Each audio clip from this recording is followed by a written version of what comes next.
Welcome to Your Fit Story, the only platform that is focused on storytelling and personal branding for fit pros. Our mission is to provide fitness professionals that are trying to build and scale their business with valuable insights into how others have done it by sharing their fit story. Exactly. And what an opportunity we've got today to talk to a guy who has done those things to an incredible degree. We've got Reuben Driedger. And so you're a fitness business mentor, and you've been in the game for what, like 2 years now as a fitness mentor? Yes, exactly. Been in like the business mentorship side of stuff for, it's like just under 2 years coming up on that. So it's been a wild, fun ride. It has indeed. And you know what? I've followed you for quite a while now. We've been connected for quite some time. And I just want to put this out there nice and early. So Reuben is on the way to scaling his business to up to 7 figures completely organically. So when we say Reuben has lived, you know, an incredible story, an incredible fit story that's got him to where he is today, we're not bullshitting. You know, it's an incredible thing that you've done with your business. And I know you're a man of I remember we had a conversation before and you said, you know what, before I go into paid ads, I just want to hit 7 figures. And I just thought it was amazing the way he said it. It was kind of like, I'm not just a little bit cheeky. I want it to be a bit cheeky because people have always told me I can't do it. And I'm one of those people that reverse psychology works on every single time. I'll be completely honest. And so, no, they told me that. I'm like, it's not that hard. I only need to get like this amount of clients at this price range.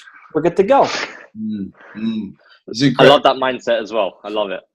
Yeah, 100%. Everybody needs a bit of that mindset. So, bro, we're going to dive into your fit story. And the most epic thing about your fit story is that it's everything, including the business mentorship that you're doing now. So it's everything from the moment you stepped into the industry all the way through all the lessons you've learned and the things that you've picked up along the way to make you who you are today and to be able to do what you do today. So I guess the first thing to ask, man, is, and we can't do it how most interviews would go, where we say, like, tell us a bit about yourself, because if we were to do that, you'd go ahead and you would then tell us all of the stuff about your and it wouldn't work. So, mate, can you remember before you got into the fitness industry, probably similar to myself, Perry, and a lot of other people, you wouldn't have, well, I know it certainly wasn't in my case where, I never thought I would go into the fitness industry. It wasn't something that I thought I was going to do. Right. And it kind of happened through a series of events in my life. But what was that for you? So before you even became a fitness mentor, before you even became a fitness coach, before you even entered the fitness industry, where were you in life, and what was the reason you actually stepped into the fitness industry in the beginning? That's a great question. So in high school, I was like a major athlete. Okay. So I was always into like performance and athletical stuff and was really good, was like the top kind of guy in my school.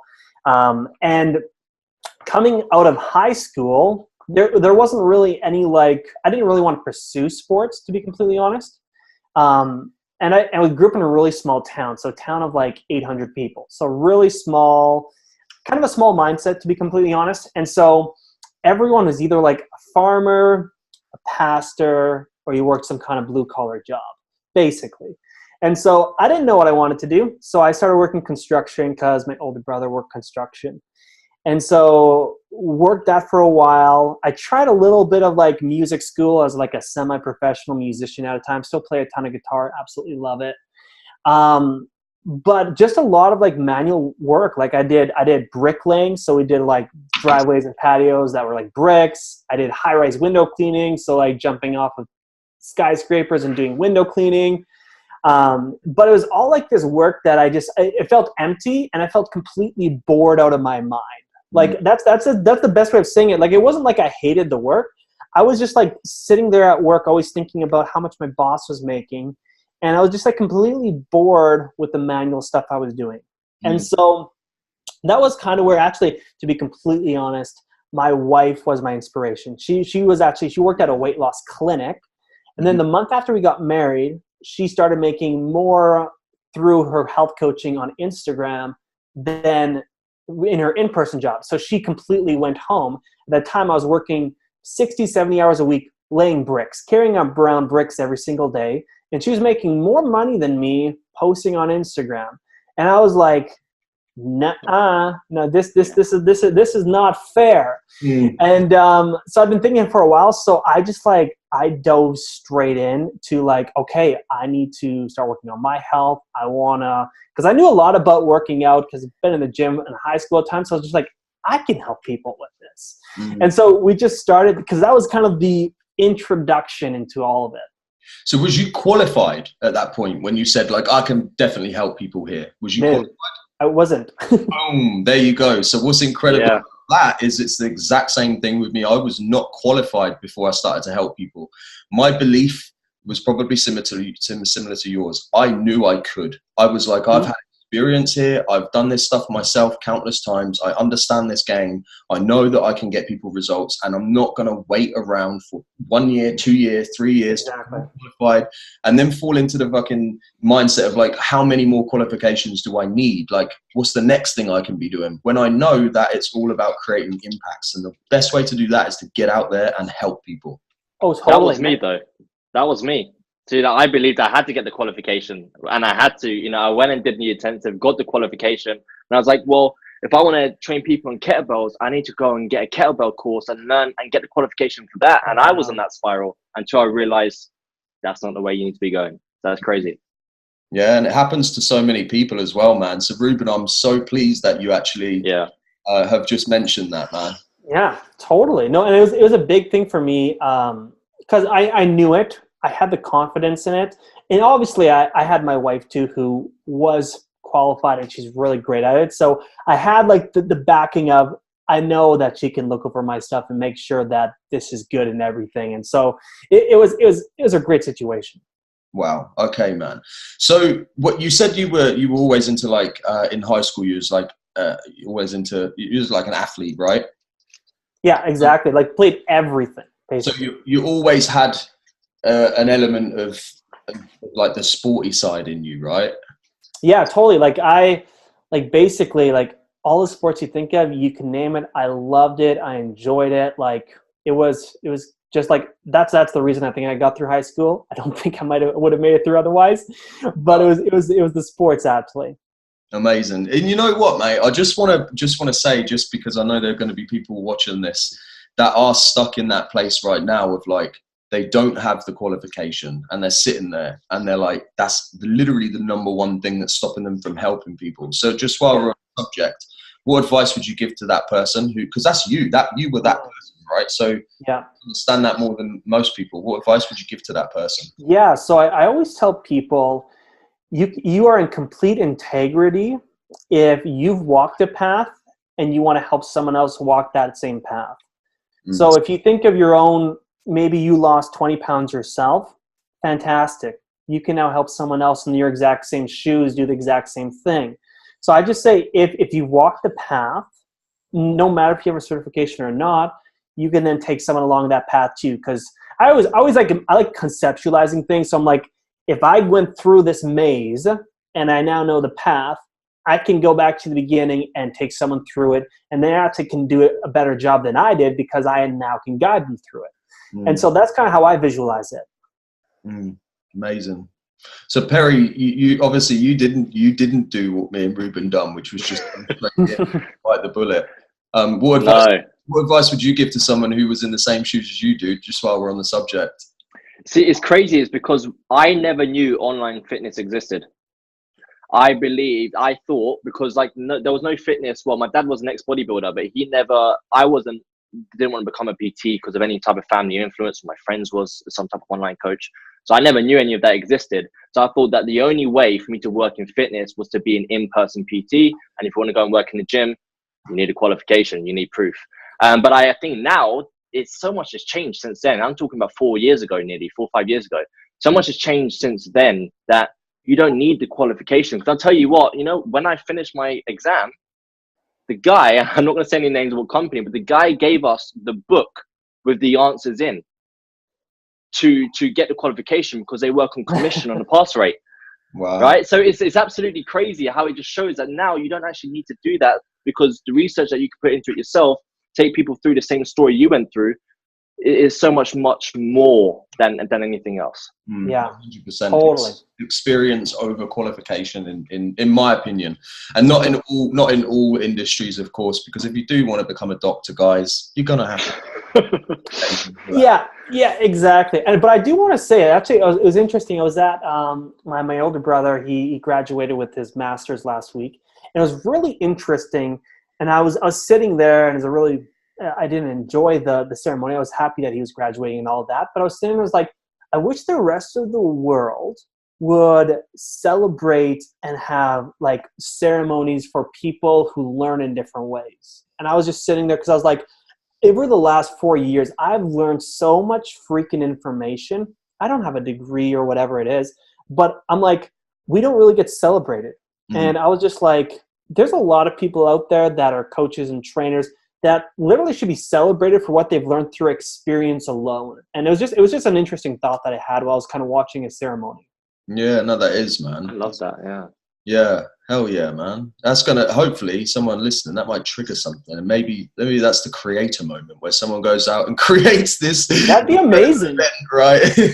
That'd be amazing. Yeah, I mean, some entrepreneurship events I think have like if you hit $1 million or you hit 8 figures or whatever it is, they have like awards for stuff. But I think it's gonna happen more and more and more as this grows. As more people venture into the online entrepreneurship world, I guess, right? Yep. So when you were kind of like, ventured into helping people as a fitness coach, right? You remember that moment where you were like, I'm ready for this. I'm going to do this. What was that moment like for you? How did it feel to like step into this new identity as a fitness coach? Man, it was crazy, to be completely honest. Like, it was like, I was so scared. I was not fully confident in myself. It was a bit of a push out of like a necessity of like, I needed to do something else, but also a push of like, I'm going to be quitting a job that I hate and I got to make it happen. And so it was like, yes, I'm doing what I'm called to do, but I'm also like a bit scared. Right. And so it was all these mixed emotions going through me at that time. I can imagine, man. And when you were doing that, I assume like you must have been seeing other fitness coaches and kind of watching what they were doing and seeing how they would like, getting on in their businesses. Was that something that because I know it was for me when I first started out, that's what I did. I was looking at other fitness coaches and like, okay, cool. How have they got their system down? Like, what are they currently doing? How are they bringing clients into their business? 100%. Yeah. I mean, it's kind of normal when you go into a field, you find people that are in there that look like they're successful, and it can be a good thing. It can be a bad thing if you compare yourself too much. But I definitely had those people that I was like always watching. I was like looking at their content. I was stealing their captions, changing it, making my own. Oh, that was totally happening because I was just like, I suck at writing. Oh my gosh, I suck at writing. Like I literally, I would go over it like 2 to 3 times. I'd post it, and my wife would still be like, "You have a bunch of spelling mistakes." I was just like, no. So like, it was good to see those people. Loved seeing that they were succeeding. That's the only reason I did it, because I saw the people succeeding. But it was a big learning curve. And when you're in that place where you've made that transition from a job to kind of going into the coaching world, do you remember, like, how was that? Did it happen quickly for you? I know you had the assistance of Terry Ann, but did it happen kind of quickly, or was there like periods of just real grunt where you just had to wake up and wasn't moving the business forward? It was a struggle. I actually, when I talk to most of my clients, like 99% of my clients get results way faster than I did when I got started. And that's probably usually how it's going to be, because you walk a path, you learn all the mistakes, you help people through it. But so literally it took me 6 months to where I had what I would consider a full-time income recurring. And those 6 months, it wasn't like I was sitting on my butt doing nothing. Like, it was like I was putting in 14, 16 hours a day, 6 days out of the week, completely crashing on Sundays and trying to rest up. And it was tough work. It was a lot of work. Now looking back, I can see some of the flaws that I personally had in my own internal world, and also some of the flaws I had in my strategies. But it was hard. It wasn't easy, not at all. Are you very quickly able to share one of those flaws that you saw internal? Yeah, internally, I had really low confidence in myself, which led to, I talk about this with my clients, is like when you have low confidence in yourself, it affects a lot of things, but mainly your sales process, because you can't sell yourself when you don't believe in yourself.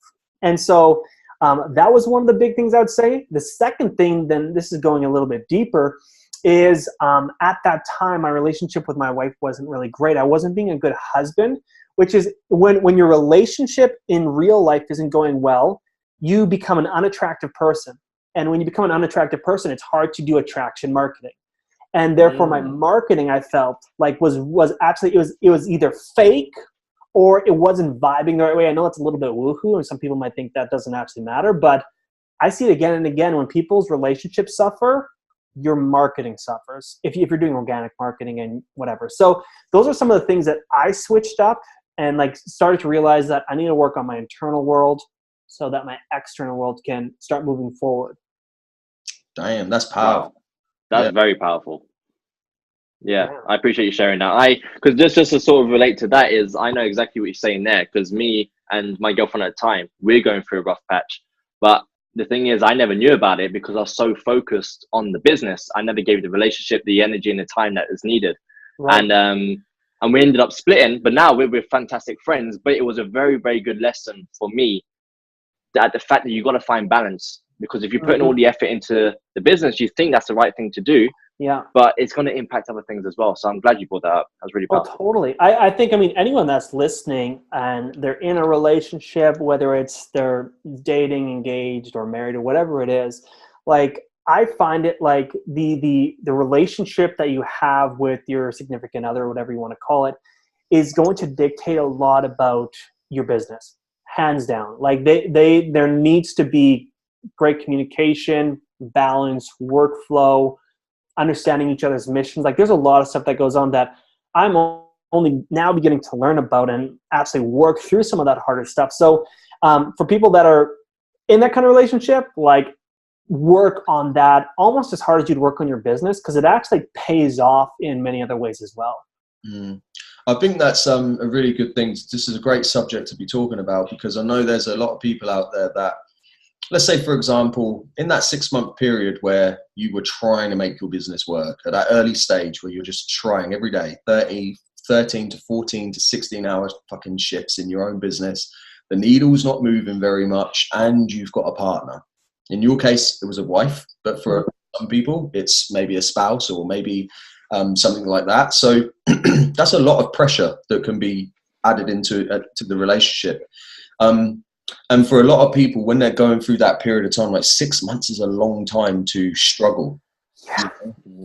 It's a long time to be putting pressure on others around you when you're in the process, because for me, it was very similar. I had months where my relationship suffered because I was so focused on trying to move the needle in my business. And, we actually did split up early on in my own journey. Me and my partner split up. We lost a house because of the decisions I made. Like we literally could not afford our rent. And then we had to move out. We went back to her mum and dad's, and our relationship broke down. And all of that was at the peril of me deciding to want to really chase my dreams and chase what it was that I was supposed to be doing. Like I felt I had such a strong cause to just personally develop this business idea that it literally took away my relationship, So my question, and in that time period, I had fucking serious rock bottoms in that time period. And I'm interested to know what your rock bottoms were. Like, do you remember a time where you were just like, oh my God, everything is falling apart and I just do not know what to do? Oh my gosh. Yeah. Okay. This is taking me back. Oh my gosh. This is deep stuff. So, man. So I remember the 1 month like really, really well, because when you're struggling in business, obviously finances aren't doing well, which means that you're stressed at home. And then if you're working crazy hard to get rid of financial stress, you're not spending on time relationship building with your partner. And therefore it's this ugly cycle, right? And so it came down to, I remember like basically our relationship was terrible. Like we weren't getting along. Like I was sleeping on the couch, and if we didn't make a certain amount of money next month, like we were going under, credit cards are maxed out, no more money in the bank account, we're done. And that was, not everything changed in that moment, but almost that whole idea, we heard Tony Robbins talking about a lot, like you have to burn the boats, and like it has to be a need, and then you're going to achieve it, right? Like when people just want something, it takes a really long time for them to get it. When they need something, you freaking make it happen right away. So then that month, I freaking put in the work. I made, I think, over $8,000, which was able to make us survive. And I started realizing that I had a lot of shit I needed to work on in my internal world from my childhood that was giving, obviously, scarcity, but also fear and insecurity and a bunch of stuff that was coming up. And so that was, I think that was the first month I actually started going to see a therapist, straight up. And started to realize that, I mean, you and me talk about this, we've talked about this before, Matthew, of like input equals output, super simple. And I was only inputting help for my business, only reading, listening, talking to people, getting coached by people for my business. And obviously what's going to be outputted? My business. And so I started to realize that I needed to input stuff that was going to actually help the other areas of my life. So therapy, reading books, podcasts for relationships and stuff like that. So that was one of those crazy moments. Wow. Glad you've, one of the main reasons why I wanted to get you on this show was, obviously we've been connected a long time. We've been speaking a lot, but in your Instagram story the other day, you were talking about how you wanted to really step up and become a bit more vulnerable for your audience. Well, dude, there is no show like that's going to do that. So I love it. I love it. No, and that's definitely something I've been lacking on. I'll be completely open. I've been like so on an authority drive lately, which is also probably comes out of a place of being insecure, to be completely honest. And so, no, it's really been good. Even the last little bit to be a bit more vulnerable, sharing stories and stuff like that. It's been really good. It's been even connecting with our audience way better.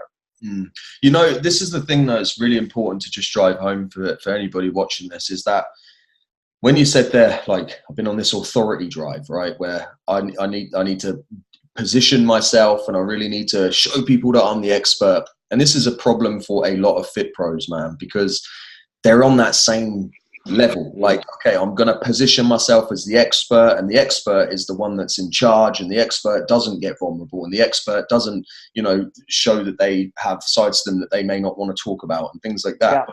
Isn't that one of the most important things that you can be doing in your business? So important. And that's why, I think what you and Perry are doing, like, crazy great, because it's story, and stories can be authority, but they are more than likely going to include some vulnerability. And I think, like, in the same way in my business, on my authority rampage, I just started posting like client wins and testimonials like every single freaking day. And it was awesome because I was like, I'm the best. But then all of a sudden I started realizing that my engagement dropped, my building relationship dropped, and I'm like, oh, my blend completely went out of control. And so, it's the same thing in the fitness world where people just post just like shirtless pictures or just flexing pictures, like, or just client spotlights. Like, no, like, people need to, like, people want to connect with humans. Emotions is a big part. They don't want to just connect with someone who's like this. An old mentor of mine used to say, he said that accomplishments will impress people, but vulnerability will connect you with people. And I had forgotten about that, and I needed to go back to that. Absolutely love that.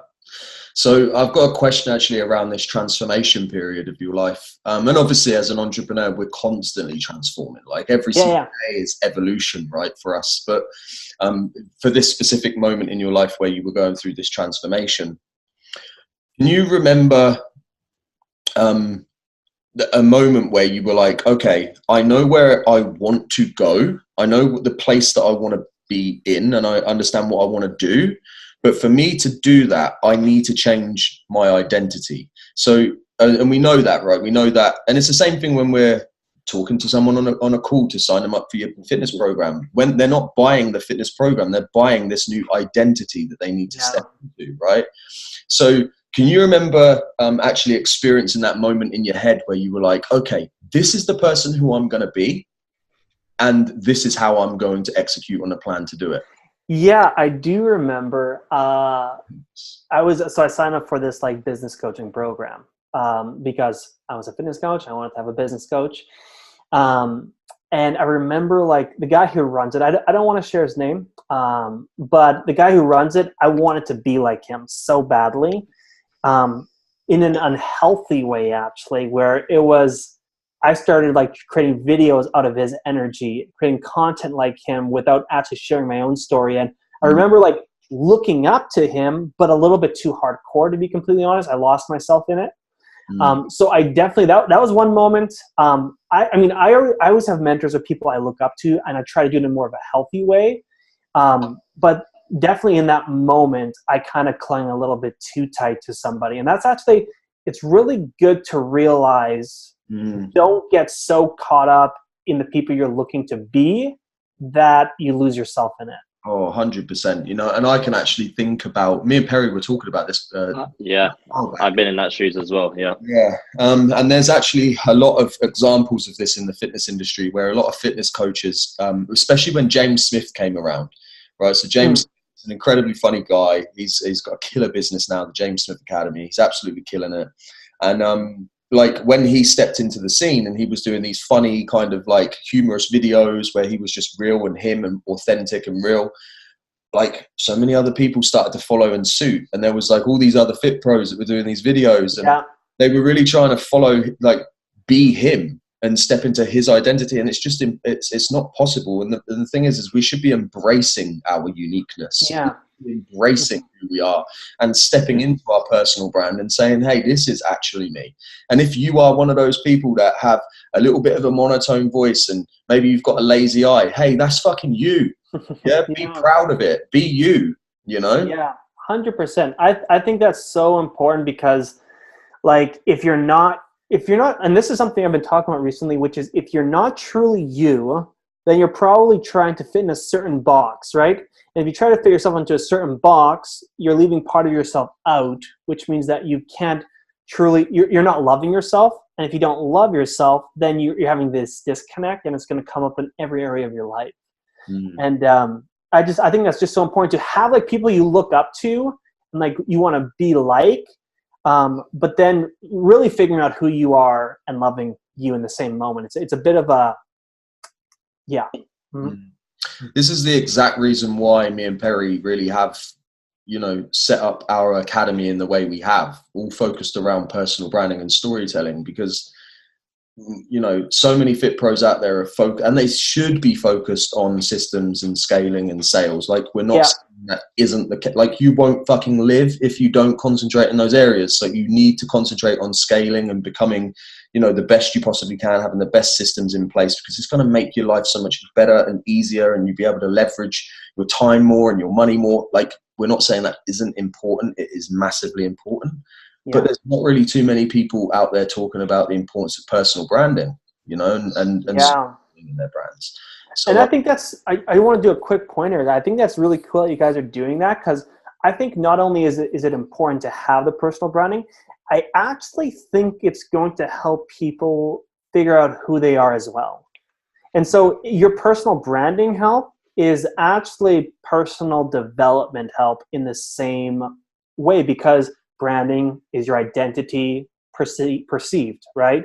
And so you're helping people find their identity, and you're just helping them push it out there in a way that people can perceive it with their eyes, with their ears, or whatever. And so I love the twist on it. Thank you, man. Appreciate that. So me and Perry we actually said this on our last episode with Hannah Chan. It's such a great fucking question that we wanted to ask you. And we're not going to ask every single guest, but definitely one that we want to ask. So me and Perry have both got a common enemy, and we don't share this often on social media, as often as we should on social media, but we are going to start. We need to start, yeah. Yeah, 100% we're going to get on that, bro. Oh boy. What about it's like, everybody get ready. Our common enemy, right, is people that stay stuck in their story. And the reason is that me and Perry have two of the most ludicrous fucking stories you could probably think of. You know, my brother murdered someone when I was 10. We have to have our names changed, location changed. My whole life's turned upside down. I go into drug addiction and abuse and all of this other stuff. Perry's life, dude, you know, this guy's story is incredible. You know, where he's come from and where he is today, it's ludicrous that we are both sat here today doing what we're doing. We shouldn't be doing what we're doing. We should have walked a different path, and we were for a long period of time. Yeah. That's why we just think that people need to step up and get out of their fucking story and become the hero instead of the victim. So yes, really our real main grunt with this industry is people, not just this industry, but a lot of them, people stuck in your story. Move, step into the hero's shoes and become the person that you want to become. Stop living mentality. So having said that, what are you fighting for or against? What's your thing, man? What are you standing against for? That's so good. That's so, before I say what I'm standing up against, I mean, I just want to say, like, this is so important, the enemy that you're going against, the villain in your guy's life, because if you don't freaking like own where you are right now and take radical responsibility, you'll never disown it. You'll stay stuck. And I think that like that has been one of the biggest lessons actually for me in the last couple months, is owning so much at such a deep level. Like, love it. Just, I wanted to say I love that. Appreciate that. And so as far as like, okay, what am I fighting right now is actually, this is something that's recently come up, which is I'm fighting a lot of people who actually believe that what we do, or even what you guys would do, is going to be a magic pill to success. And I'm fighting instant gratification like hardcore, because I've been seeing so many people, they'll join programs, they'll jump from program to program, and they're expecting this magic pill. And I don't like to, like, lots of people blame it on, oh, they're just the millennials. Well, it's not just the millennials. It's also other people. It's just people who want that instant turnaround, who aren't willing to put the work in. And that's something where, I mean, my branding is around like people creating impact, people being impact creators. And so I'm fighting the idea that you can have a big impact in the world without actually putting in the work and actually stepping up and getting out of your own story. And so fighting that, because I believe when people do exactly what you're talking about, get out of their story, like become the best version of themselves, and then when they truly want to go and create impact and put the work in, I love that, the magic that happens there. And so that's something that I'm like really pushing up against right now, and pushing that idea. So glad you've said Powerful. that, because this is the thing. Like, there's so many people out there that like organic marketing, right? It's a bit of work. Like, you've got to do the work. You're spending money on ads. If you're going to spend £100 a day on ads, that is essentially the ad, and the budget that you spend is essentially doing the work for you that you would have to do if you were doing it organically, right? That's cool. I didn't know you could actually break it down to math like that. Yeah, that's actually good to know. And no, I 100% agree. Like, and when coaches that I work with, they get full-time or six figures, they're like, you know, it's kind of weird. Like, this is still takes, like, it's work actually, but it's so worth it. And so, like, organic marketing or paid marketing or collaboration marketing, whatever you want to call it, it's all freaking work. You gotta do the work, 100%. So, bro, Perry, do you have? I know you wanted to ask Reuben a couple questions, and we haven't got long left on this interview. Now we don't want to keep. We've only got a couple of minutes, haven't we? Yeah, we don't like keeping people too long on these episodes. So, all good. No, I literally just wanted to ask. I'm very fascinated to know, because we know where you've come from. We know what you've been through. So what we're really intrigued to know is, what is your next steps? What's your vision? So we know that you're on your way to 7 figures organically. What's your vision with that included, and then beyond that? Yeah, totally. So I'm going to give you like the next year vision. I'll give you a 5-year vision quickly. So the next year vision is, my main program, our Coaches Creating Impact program, we're going to be hitting organically a 7-figure run rate. And what I'm going to do at that point is we're going to make sure we're going to upgrade all the deliverables. We're going to hire a couple of co-coaches, and then we actually are going to start running ads for it. And so we're going to make sure that that program's 7-figure, basically can run on its own, providing the exact same results. So having a 90% success rate in it consistently. So that we want to make happen. We're actually in the works of a secret, which I'm okay with sharing, of creating an extension program right now, where we're taking my 6-figure coaches and we're helping them get to 15 to 20K per month within the next 6 months. So that's something we're working on, which is going to turn into a 7-figure business of itself within the next year. So we're going to have 2 7-figure businesses, one after the other. So that's the 1-year plan. The 5-year game plan is for me to make and keep $5 million to invest so that I can live off of my money working for me, and I can do and create as much impact as I want in any way that I want and not have to ever worry about money again. My man. What a legend. And you know what? I don't doubt any of that. Nah, not a single. Because you're just a guy that is just ferocious in your approach, man. And you know, someone, like we said at the beginning, someone with that mindset that's just like, you ain't gonna beat me. I'm gonna get to where I need to go. You can't like that. It's impossible. So, bro, thank you so much for joining us on today's episode, mate. We really do appreciate you, and we're gonna ask you back at another point very, very soon, I'm sure, because we definitely done. So, look, guys, if you have found value in this episode, if you found there was benefit in this episode, then please just do us one thing. We ask you just to tell one friend, okay? No need to get us to them to subscribe to it. Just tell one person about what we do. Our mission is obviously to provide fitness professionals that are trying to build and scale their business with valuable insights into how others have done it, just like Reuben, okay, by sharing their fit stories. So give us a subscribe below. And if you've got any questions for Reuben or you want to find Reuben, where can they get you, bro? Facebook is honestly best. Just Reuben Driedger. I'm producing the most stuff on there. It's killing it on there recently. So there, or if you're just on Instagram, again, just Reuben Driedger, keeping it simple. That's it. Awesome. Thank you so much for joining us today, Reuben. We appreciate you, man. Awesome. Thank you so much, guys. You guys are amazing. Love everything you're doing.